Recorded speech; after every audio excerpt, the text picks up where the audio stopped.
Hello everyone, welcome back to my channel. मैं प्रीति शर्मा स्वागत करती हूँ आपके अपने चैनल गाना दीवानी में। यहाँ आपको देखने को मिलती है Laddu Gopal video and all पूजा पाठ related information Monday Wednesday Friday. तो फ्रेंड्स, राधे राधे, जय श्री कृष्णा। कैसे हो आप?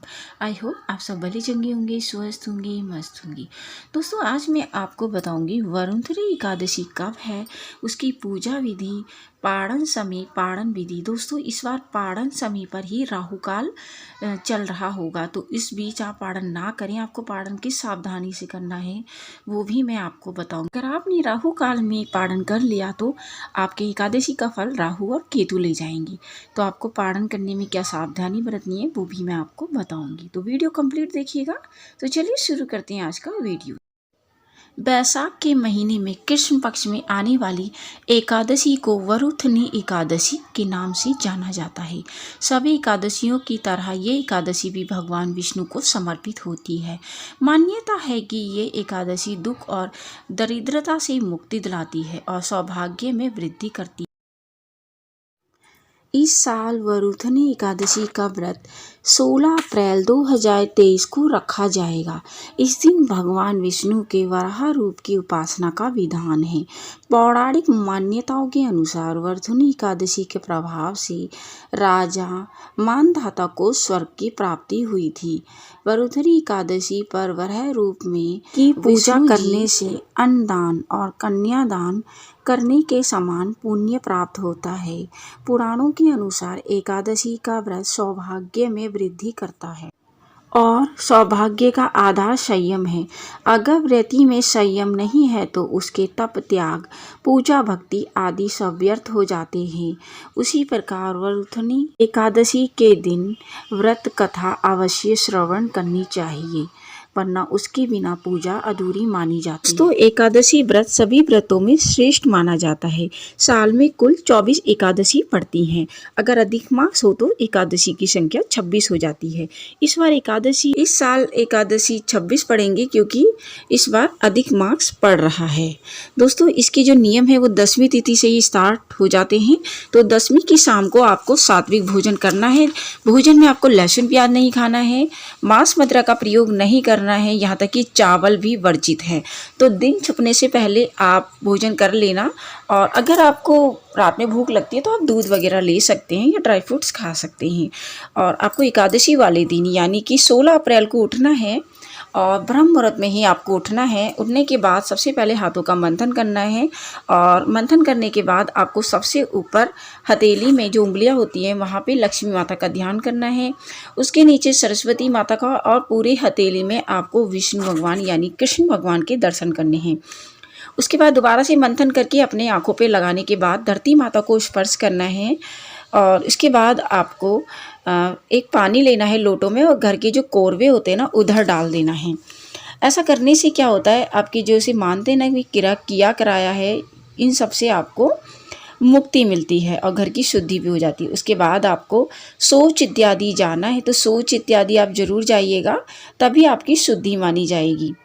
उसके बाद आपको स्नान करना है। स्नान के जल में आपको यमुना का जल डाल सकते हैं, गंगा का जल डाल सकते हैं, नहीं तो आप आंवले का चूर्ण डाल सकते हैं, और वो भी नहीं डाल सकते हैं तो हल्दी डाल के आप स्नान कर लीजिएगा।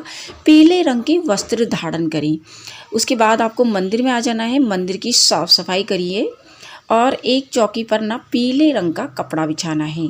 चौकी पर पीले रंग के कपड़े बिछाने के बाद आपको सर्वप्रथम लड्डू गोपाल अर्थात विष्णु भगवान जी को स्नान कराना है। आपके पास लड्डू गोपाल है तो स्नान आप उनको पंचामृत से कराइए। विष्णु भगवान है तो भी आप उनको पंचामृत से स्नान कराइए। और अगर फ़ोटो है तो सिर्फ आप उनके ऊपर ऐसे छींटे मार सकते हैं, ठीक है, क्योंकि फ़ोटो ख़राब हो जाती है ना। उसके बाद आपको लड्डू गोपाल जी को पीले रंग के वस्त्र पहनाइए और उनका सुंदर सुंदर श्रृंगार करिए।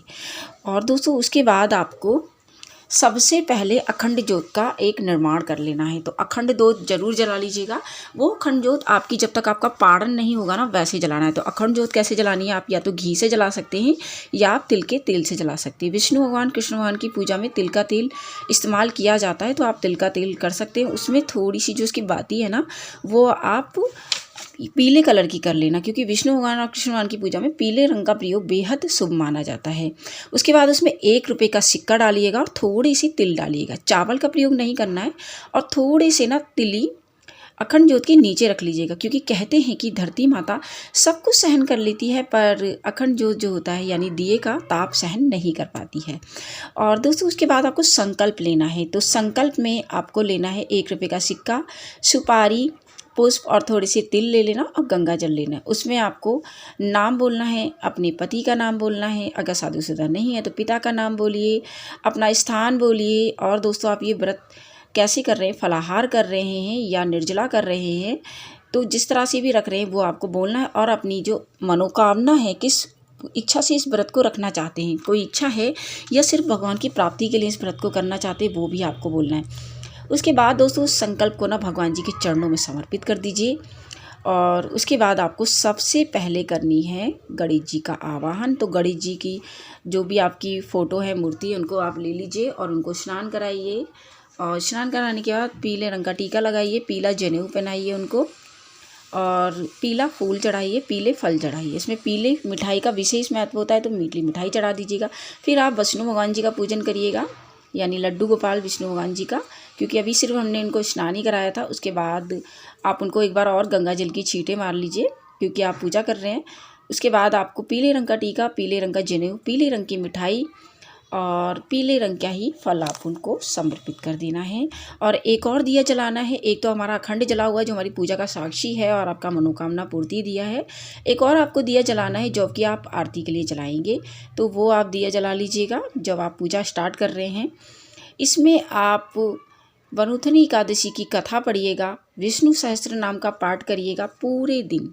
हरे कृष्णा कृष्ण कृष्ण हरे हरे, हरे राम राम राम हरे हरे का आपको जाप करना है दोस्तों। उसके बाद आपको आरती करनी है। आरती के बाद आपको अपनी तुलसी मैया का पूजन करना है। दोस्तों याद रहे उस दिन, क्योंकि संडे पड़ रहा है यानी कि रविवार है, तो रविवार के दिन तुलसी को स्पर्श नहीं किया जाता, उनको छूते भी नहीं हैं।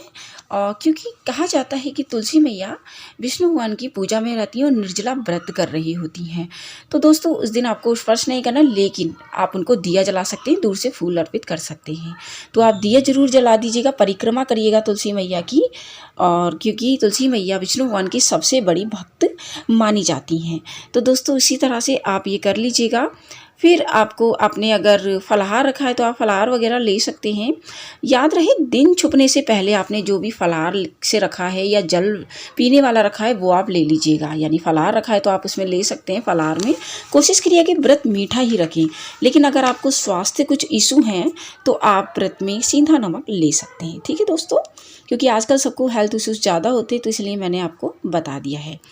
उसके बाद शाम को आपको एक और दिया जलाना है, यानी घर के मंदिर में एक दिया जलाइए।